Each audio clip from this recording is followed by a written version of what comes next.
Howdy, guys, and welcome to another episode. It's episode 3 of the One Micronesia Podcast that we've had so far. So we had awesome guests. Shout outs to our previous 2 guests. You guys were awesome. Thank you for coming on and pretty much just sharing your story and your life and how what you're doing, what you're bringing back, giving back to the community here in Guam. So of course, if you are not familiar with the One Micronesia Podcast, this is the podcast where we bring together our brothers and sisters from the Micronesia region, especially FAS, so from Palau all the way down to the Marshall Islands. We bring them on and we just sit down and talk about their take on how their life has been, what they're doing to give back to the community of Guam, to give back to the FAS community or to whichever community, respective community they're from. So we've had good guests, and so I just want to start with to say Ali Mogithin Rananim Kasalel Lengwo Yakwe, and of course half a day to everybody who's watching right now, episode 3 of the One Micronesia Podcast. And of course today in studio for this third one, she's kind of a little bit of shy, but I'm like, it's okay, you got this. It's gonna be okay. Of course, I'm gonna let her introduce herself and go ahead.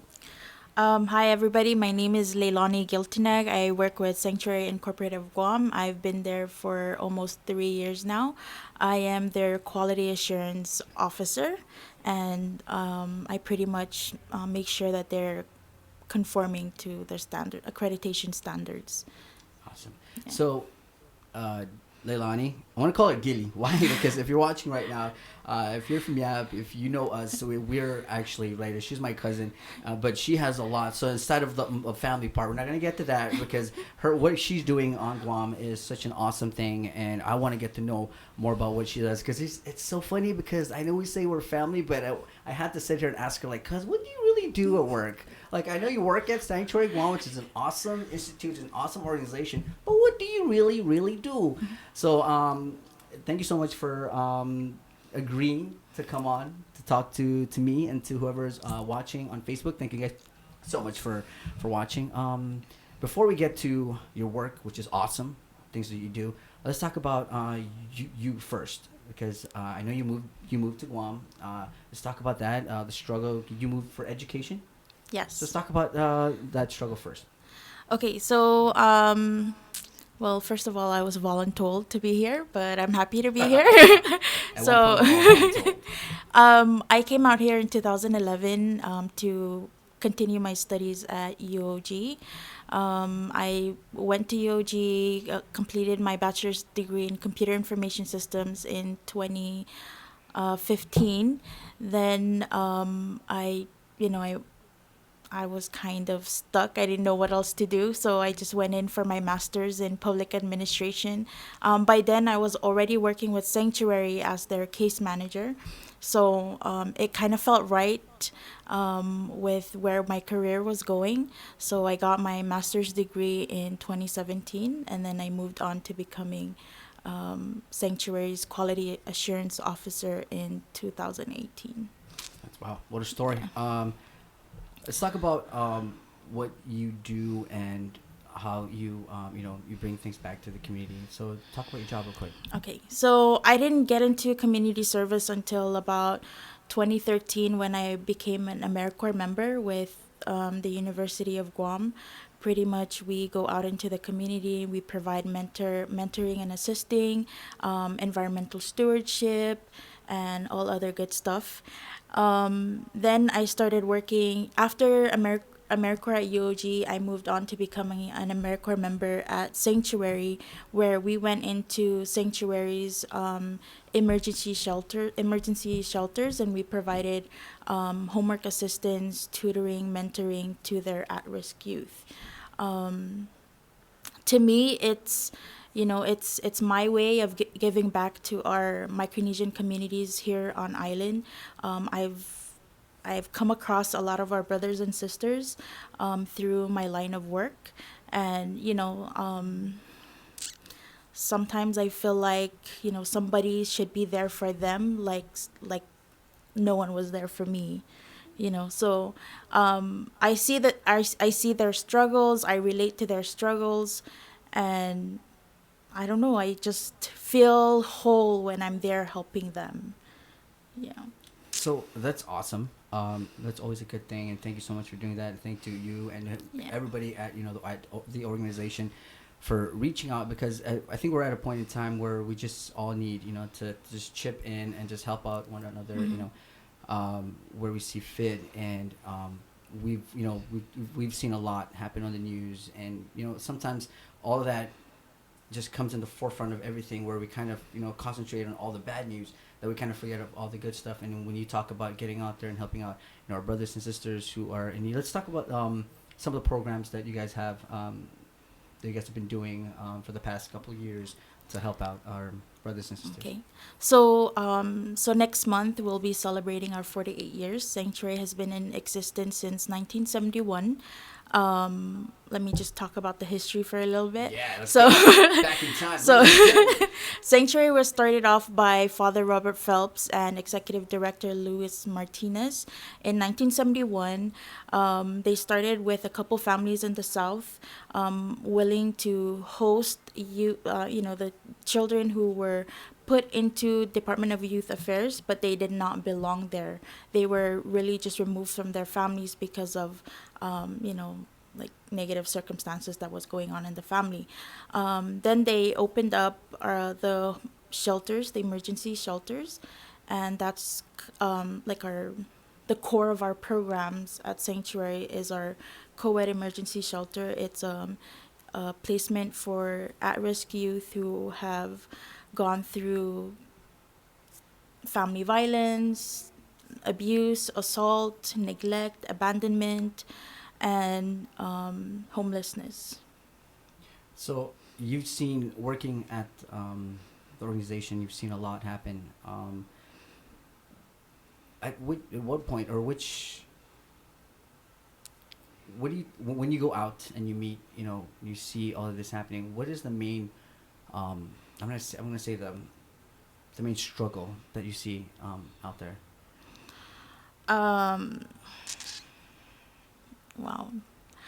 I think the main struggle that I see out there is family disconnection and like exposure to the Guam culture, like and like this new modernized lifestyle, and substance abuse also is part of what's breaking our families apart. Yeah. So that's kind of been the struggles that the youth and families who come through our programs, they've expressed that that's what they're going through. And it's hard, but that's why programs like the Sancho program, alongside other Mhm. programs that and organizations here in Guam, that come together to try to help out as much as possible. You and I, of course, straight from Yap to Guam. It was hard. I think what I'm trying to get to is the transition part, and how we're trying to help out with the transition. And of course, you were talking about the education part of your Mhm. program. Let's talk more about that, and how you guys are getting out there to help out some of our fellow youth that are coming straight from the islands to Guam. Mhm. You said you talked about a new system, a whole new Guam, Yeah. Guam life and everything. So let's talk about that transition a little bit. Okay, so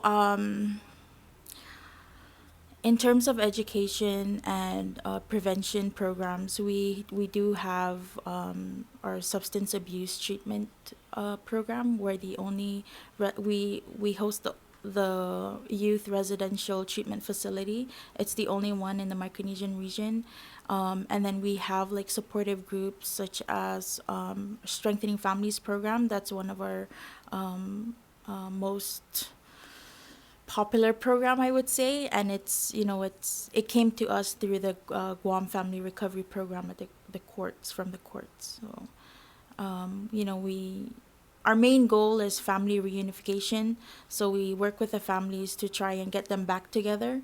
But sometimes it can be difficult because if the child or the family is involved with the court system or child protective services, it takes a while for them to be reunited.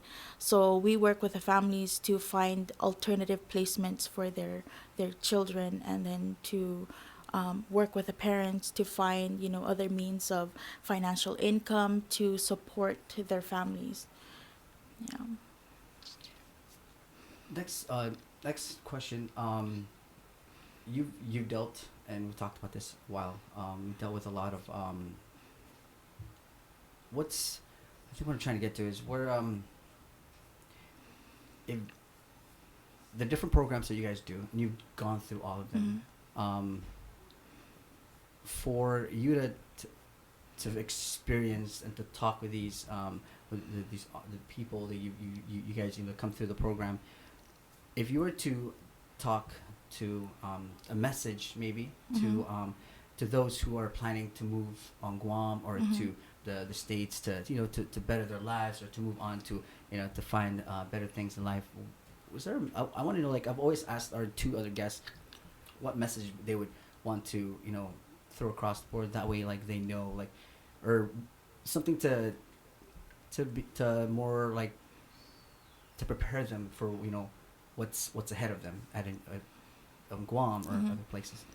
I think that the message that I have for people who are coming to Guam is to know, realize that they're coming into someone else's home. They're stepping foot into someone else's home, someone else's property.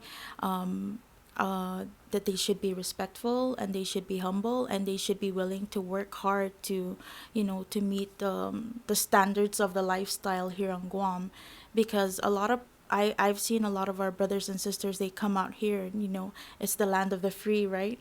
So it's I don't know, maybe they expect to be served on a silver platter, but it doesn't work that way. So education is key. I believe that education is key, and I speak from experience. I've applied to, like, I don't know how many jobs here on Guam before I landed this job at Sanctuary. I started off as a customer service representative at Pizza Hut when I first got here, and I worked my way up to where I am now. It takes a while. You don't just start from the top.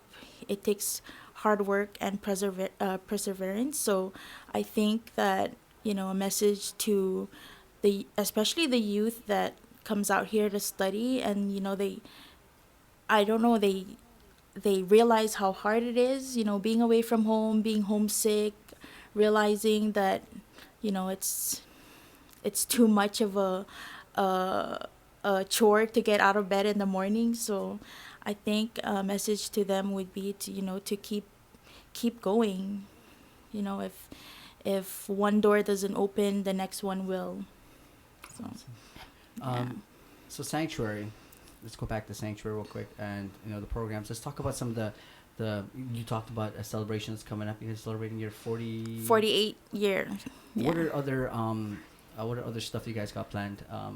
Other events and stuff. So in commemoration of our 48th year anniversary, we have our governor's proclamation signing scheduled to take place on the 29th at the governor's conference room in Adelup. We have the legislative resolution signing or presentation at the Guam Congress building on October 31st, and we have a lot going on. We have our mass, our sanctuary mass on November 10th.